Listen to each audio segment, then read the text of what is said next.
panel. It's 38 inches wide from edge to edge, 36-inch coverage from top of rib to top of rib, and each rib is 9 inches on center.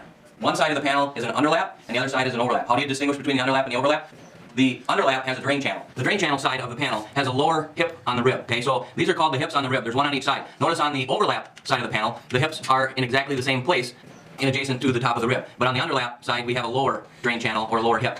This is also called an anti-siphon channel, so that when the panel is overlapped properly, the water, when it siphons up, will just hit that air gap and run down the roof. Okay, to properly install the panels, the overlap goes on top of the underlap. And there you can see that we have our air gap in there. Now, when you're running your steel, you want to make sure when you're fastening it down that it doesn't get overseated or underseated. Now, overseated would be if this panel was pulled too much this direction. Okay, at that point, what happens is if you're installing screws through the rib and not in the flat, what will happen is you could have a chance of having a screw pierce the drain channel. So you want to make sure that it's seated properly. If it's underlapped or underseated, that might be sitting more like that. Some issues there is you could have some leaking again as well. It could cause oil canning if you're putting screws in the flat because the panel is tweaking a little bit different. You want to make sure that this is in line with this. And it's very easy to get underlapped or overlapped because most roofs are out of square, and as you're squaring up the steel, sometimes you're pushing and pulling on it and it goes one way or the other way. And it could be one way on the bottom and it could be another way on the top. As you work your steel and fasten it, you want to make sure you always fasten the overlap first before you fasten each of the other ribs.